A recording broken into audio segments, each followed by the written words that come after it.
Welcome back to another episode of Albion Online ZvZ Guide.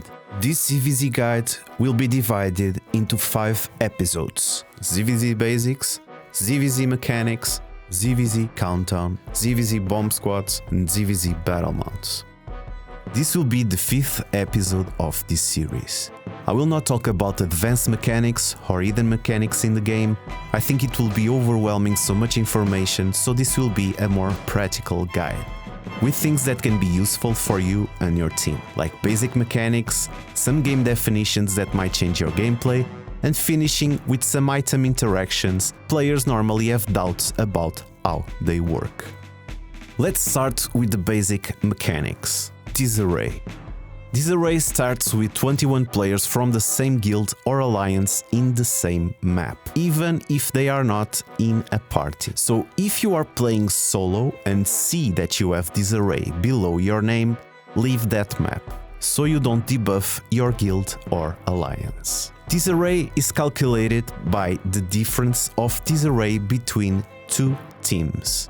If Team A has 14 Disarray and Team B has 17 Disarray, the debuff will apply to the team with more players, in this case Team B. So 17 minus 14, the debuff will be 3%. So since Disarray reduces damage, CC duration and healing receive, you will have, in this example, 3% less damage, 3% less CC and 3% less healing receive. Checking the Disarray level from 1 to 14 is easy. You just add 20 to the level and you will have the number of players. If it is level 14, it's 14 plus 20. You will have 34 players. Disarray level 10, it's 10 plus 20, so you'll have 30 players. After level 14, this doesn't work, so you need to look at the picture with the levels and the number of the players. This will be very important if you are scouting the enemy. Your caller will ask what's the enemy Disarray, so he knows if he wants to take the fight or not. He can also ask for the name of the guild or the alliance or what type of comp they are using. You can know that based on experience by inspecting 2 or more players. Very important here, if you die in a fight, you must leave the map after the screen turns red, because not doing so still counts for the Disarray as a player in the map. Homesick. Another mechanic that is related with Disarray is Homesick. The icon for Homesick is the same but orange. Homesick is a mechanic directly works with Disarray. It only applies in groups of 21 or more players, and it adds 20% more debuff to Disarray for that specific player. This debuff lasts for 1 hour. Overcharge or OC. To overcharge, you will need to have 10 siphon energy in your inventory. You can buy siphon energy in the energy manipulator or in a market. Overcharge items get a flat boost of 100 IP, independent from mastery and gear level, which lasts 30 minutes or until the player dies. After the overcharge is over, the item will return to its normal state and the game rolls the virtual dice to determine if this item is trashed. All overcharge items in the inventory will go back to their normal state. Double OC. To double overcharge, you just need to press the overcharge button again, without needing more siphon energy.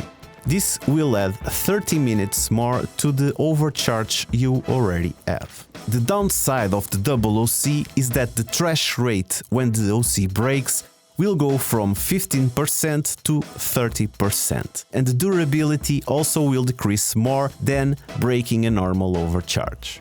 As you can see, you cannot overcharge awakened items, but you can overcharge 4.4 items. You can also go to the definitions and choose what items you want to OC. This can be really helpful if you are using swaps. For example, your caller asks a tank to bring an occult because you're going to attack a terry far away and you need to bring the energy back to your territory or a vortex. You will have the items overcharge, but you can change weapon. Normally, everyone OC all the equipment, but tanks are more important to be OC'd in the chest and DPSs OC'd in the weapon. Just another interesting mechanic: if you get killed in-game, the overcharge will break right away. This happens so the overcharge trash rate doesn't overlap with the trash rate you already have from dying with items. Blob Mechanics. Blob is a mechanic that creates a red circle in the map if 11 players are in the proximity of each other, ally or not. In the Royals, faction blobs will have a color of each faction.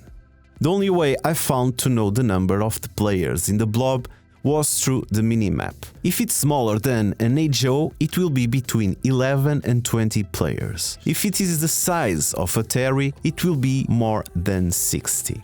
In the between will be only by experience, but it will be difficult to get the number right. If you have two blobs, they will merge if they are less than 6 meters from each other, and they will be refreshing every 10 seconds. You can see that opening the map, and you will see the red will be brighter every 10 seconds. Blobs can be a good indicator if you are being flanked. That can be seen if you stand in the limit of the blob and the circle moves to one of the sides. You can also de-blob. Just spread your team in the map till the blob disappears. This is a very common tactic to escape or to surprise the enemy.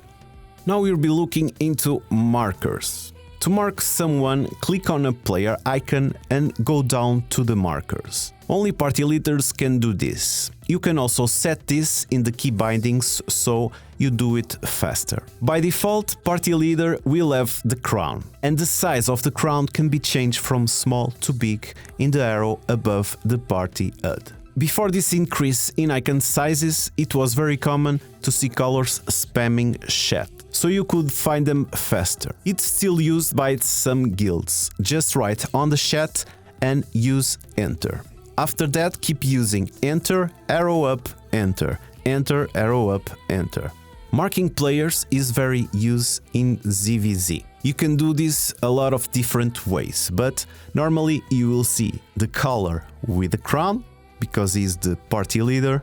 You will see the second color with a shield. In case the main color dies, you will already have the second color marked. You will see a sword. The sword will be the reset, normally a player using a royal jacket. And it can also be a visual cue, so you know what position you must be in relation with the color. So some teams use this for positioning. The heart normally is a healer with a druid call, so you'll know where to get mana when you are out of mana. You can mark enemy players as well. Like for example, the skull will be used to mark an enemy bomb squad, as we already saw in the bomb squad episode. You can also use this to mark the enemy color or the enemy odds if players are not seeing right where he is. And you can also mark key players you want to take down. This is not always like this. Every team will have a way to do this, but it's just to have an idea how this works. You can join a party in different ways. You can be invited to a party. You can also type in chat /join and the name of the player, or /invite and the name of the player. You can also use Party Finder if the caller or a guildmate have set a guild or alliance only when you are massing. In my opinion, this is actually the best way to mass, since you can check everyone build even if you are not in the same cluster. good for massing in portals or islands, for example. You can also do a party check to see if any player is AFK before leaving the place you are massing. Since we already talked about /join, I will show you in the picture other commands that are useful when playing ZvZ. /stats to see the other player's stats, /FPS to check FPS, /ping to check ping. Also for city overload in safe zones if you want to hide your team from other players. You will be invisible because the game will think the zone is overcrowded. Some callers also, or second callers, use the kill feed in the chat so they have a visual understanding if they killed someone in the middle of the fight. Because the message that appears when you kill someone only appears to the person doing the last hit, and for the other it will just appear a short kill fame message above the head. In the chat you can also see the combat feed and the loot log. If any player picks something, it will appear in the chat, in the combat feed. But it's more common to use a loot logger. It's basically a program outside of Albion that you can install in your computer. You have some different ones that will give you a log file, and after the fight you can see if any of your guild players are stealing loot or not. You also can use a site to check battle boards and players' attendance to the fights. So the callers will see if the player is attending ZvZ by using this site. Minimap. I feel this one is not much used, but it can help knowing the blob size, but also can be very helpful to fight. Minimap has a plus button that you can quickly use to set it up by clicking one time or 2 times. If you are playing defensive tank, it can help you to see right away if you are too deep and too far from your team, and use the normal map to check blobs or where you are in the map. If you are a DPS, you can also use the minimap to see better if you are in the right distance of your color, but you should see always the color from the limit of your screen. If you are a caller, it can also be helpful to see the terrain, to see better the map shokes and elevations without opening the map itself. Beware that someone has to keep an eye on new blobs appearing in the map, and if you have the mini-map with zoom, you will not see the blobs coming in the map. Lag check. I want to talk about lag check because I think there is a misunderstanding why it is made. After making your party and before leaving the safe place you are massing, callers ask for lag check, where everyone uses abilities at the same time. And it gives you an idea, if you set the ping and FPS in the chat, how your computer will behave. But most important doing this is to load the most abilities possible to your game so you don't get freezed or lag in the first engage. Smart Cluster Queue. When you are inside a cluster or a map, you will see a I5 signal look-alike in the gates. A zone has 350 total slots for players, which are divided among the alliance taking part in the battle. The number of slots per alliance is determined by the players in the zone and queue combined. Players with active premium and equipped average item power of 800 or higher create more slots for your alliance. The more average IP a player has equipped, the more impact it has. The cluster queue gets updated every 120 seconds. It checks the players in the queue and in the zone. It determines their ratios and then kicks players out and lets others in. Players waiting to enter a cluster via the smart cluster queue also add to the total disarray head count in the cluster for which they are queuing. So everyone that is waiting outside the map will count for the disarray inside the map. So since we are talking about entering maps, if you kill a player in an exit, you can duel a teammate to get his loot instead of leaving the map and entering again to loot. Cluster queue priority. Did you guys saw that? If you ever seen Fight Club, you probably saw that. Let's repeat it again. While I was editing Priority Check, I saw a little frame, and I think I found an Easter egg. If I pause in this frame, you will see B mount when. This was a meme some years ago because the community was asking for a B mount. But let's continue. If you are in a party and you want to enter the cluster queue, you can give priority to your party's alliance. And below you can give priority to each player to enter the queue. So to play ZvZ, you need to have some specific settings. You should use in the definitions obscure character, so you can see yourself through walls or through trees. Force combat mode off, because if you have it on, you cannot enter the castle gates or the terry gates if you are in combat. And you can use also widescreen. You will see more to the sides. I'm not going to explain how to do this, there's already a lot of videos explaining how to do widescreen. Now we will be looking at a lot of interactions between items. You need to know some of these depending on your role in the Zerg. Crowd control, or CC in Albion, is divided in stuns, roots and slows. And you will also have silence and force movement effects. In force movement effects, you have a status that includes airborne, like for example the Soul Scythe E, but also you have things such as fear, pulled, knockback, knockup. This, like airborne, applies the same restrictions as stun and are uncleansable. There is also a mechanic called polymorph in all shapeshifter staffs, where you are transforming the enemy into a small creature. Polymorph is very similar to a silence, but instead of only stopping a player from using abilities, it also cancels toggleable abilities, like Enfeeble Aura or Staff of Balance E. It also lessens the player's resistance. Cleanses. We will start by cleanses. You have 3 different cleanses: Arcane, Motivation Cleanse, Nature Cleanse and Leather Woods Cleanse. They all work the same. You can cleanse stuns, roots, slows, silence and polymorphs. You can also cleanse some debuffs on your teammates.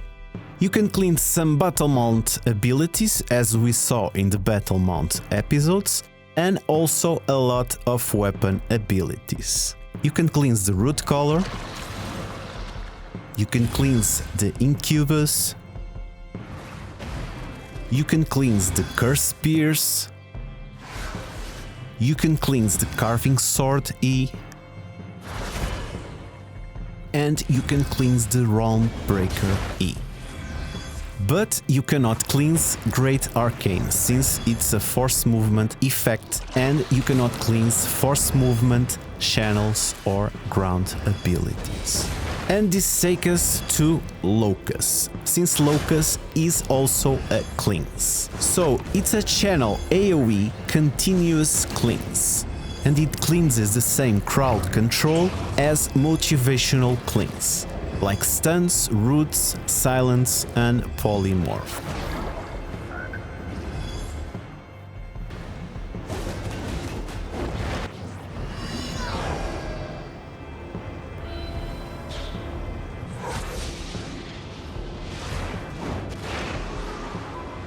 Locus works by the dome animation eating you, as you can see in this example. It only cleanses the event song when the animation eats the character. I made this to demystify some claims that Locus was cleansing the whole area independent of the animation. So there is a new mechanic in this patch. Cleanse now resets diminishing returns, and diminishing returns, it's a hidden mechanic that avoids you to stay CC'd forever if you are using the same type of CC. And now the cleanses will reset diminishing returns, as you can see in the video. And if you are playing ZvZ, you probably already noticed you are staying CC for a long time. Dots. You can take dots with 2 different items. You can take dots with Fallen Staff and Knight Helmet. And both of these items are not seeing much play in ZvZ right now. This gives Damnation and Eagle a lot of space to shine, since they are dots, and they are not being countered right now. It also cleanses Blitz and Cursed stacks also, but it's not that important in ZvZ. Demon Armor. Demon Armor is a channel, so can't be purged, not even the resistance that they give. One thing to notice is not only Demon Armor, but also other abilities have buffs and debuffs. So you'll get a positive ability with the green circle and a negative ability with the red circle. Rotcaller also have this mechanic. Tenacity Jacket is used to counter demons, so beware that demon reflects magical damage. If you copy the purple magical ability of the Tenacity, you will have more defensives than using the blue ability, the physical buff. Demon Armors, of course, only reflect weapons that are reflectable. For example, Downsong will reflect the first hit of the E, but will not reflect the damage over time left on the floor. Great Arcane. Demon Armors don't work with Great Arcane, not even the buff resistance, as shown in the video. Great Arcane gives you two different buffs. The first is 10 seconds immunity to another GA, but it has another immunity buff. Even after the animation ends, you will also be immune for 1 second, like you see in the tests I did. But let's see if this is true in the battlefield. In this example, I'm playing one-handed hammer and I wait till the animation of the GA to end and use my stun. But as you can see, the enemy players are not affected by my stun, because the animation ends, but the immunity has 1 more second after the animation ends. Great Arcane seems to have rules of its own, and all its counters must be used beforehand, like for example Soldier Helmet and Guard Rune. Don't forget, if you don't have a mace player in your party, you can always mimic Guard Rune from an enemy. Guard Rune. Probably the strongest defense ability in the game, and its combo with Demon Armor is OP. It can be played in different ways, in chokes, in the clump, countering a Great Arcane, but most of the times you must predict enemy engages. One interaction, I believe it's a bug, it's the Guard Rune against Realm Breaker. In this example, you get the HP reduction of the Realm Breaker, but if you use the Guard Rune before the Realm Breaker, that effect is simply not proccing. Guard Rune is also very strong against the Golem, against the End of Justice, against the Air Compress of the Mace. Mercenary Shoes. Since they changed the Merc Shoes, it's been a debate if they are working properly or not, and I think they are. The interaction with End of Justice, the only way to use Merc Shoes is to use right after they slow charge and letting the animation of the Hodge finish and then use the boots. If you use it while in the animation, it will bring you back since it is a continuous knock up. It cleanses, but the Hodge brings the player back. The same with Witch Work. It can be used before or after, but never when being pulled. Against Golem is pretty difficult because of the wall. Since using boots back, it's not an option. Probably the best way is to use them to the sides. Other boots like Stalker, Cleric or Royal Shoes will be better against the Golem. What counters the End of Justice is the combination of the Knight Helmet and the Graveguard boots. These two individually will not counter the Hodge, but if they are used together, they will counter the Hodge. Also, Guard Rune, as we already saw, counters the Hodge. Now we are going to take a look at Knight Armors. Since Knight Armor purges everything that touches the wind wall, it is very strong in ZvZ. because everything will be purged. You can see a small purple animation on the character being purged. I will show some more knight armor interactions.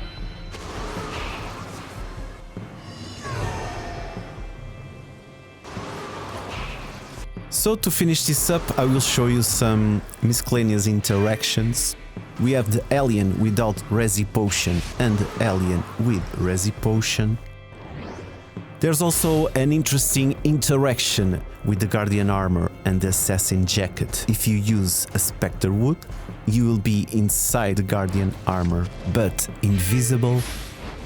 The Mistwalker and the Face Scale Sandals with the Staff of Balance work really well. I will probably use this in stories so you can pick some interactions individually.